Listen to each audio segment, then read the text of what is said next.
ម៉ាស៊ីនកាត់មេឈើប្រើសាំងលាយលក្ខណៈគ្រួសារម៉ាក New Star Model NS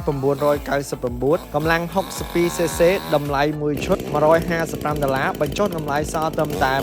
$145តែប៉ុណ្ណោះពិសេសលើសពីនេះទៅទៀតគឺរាល់ពេលដែលបងប្អូនទិញជាមួយនឹងម៉ាស៊ីននេះខាងក្រុមហ៊ុននឹងមានការថែមជូនប្រេងលាយចំនួន1កណ្ដុងវ៉ែនតា1ស្រោមដៃ1គូកូនសោឈុត1ឈុតអស់បារម្ភទៀតហើយបងប្អូនកាលមុនយើងធ្លាប់តែប្រើរណាកាត់មែកចន្ទីកាត់មែកស្វាយឥឡូវងាកមកប្រើជាមួយនឹងម៉ាស៊ីនកាត់មែកឈើប្រើសាំងលាយរៀងតូចច្រឡឹងទម្ងន់ស្នាត្រឹមតែ8គីឡូងាយស្រួលកាន់សម្រាប់ការកាត់មែកចន្ទីកាត់មែកស្វាយឬក៏កាត់អុសកាត់ឈើតាមតម្រូវការបងប្អូនជាក់ស្ដែងមិនថាមែកឈើយើងមានទំហំរហូតដល់1ទឹក2ទឹក3ទឹកក៏ម៉ាស៊ីនយើងអាចប្រើបានដែរຂະຫນាតប្រវែងឡាន6ទឹកចង្វាក់40ធ្មេញគឺសមាមាត្រជាមួយនឹងកម្លាំងម៉ាស៊ីន 62cc ប្រភេទនេះយើងប្រើសាំងលាយប្រើយូរគឺមិនឡើងកម្ដៅធន់ក្នុងការប្រើប្រាស់នៅចាំអីទៀតបងប្អូនចំនួនមានកំណត់បើបងប្អូនត្រូវការឥឡូវនេះអាចធ្វើការកំណងតាមរយៈលេខទូរស័ព្ទទាំង3ប្រព័ន្ធនៅខាងក្រោមបានឬក៏ឆាតចូលនៅក្នុង page របស់ក្រុមហ៊ុនហើយក្រុមការងារនឹងរៀបចំជូនបងប្អូនភ្លាមៗ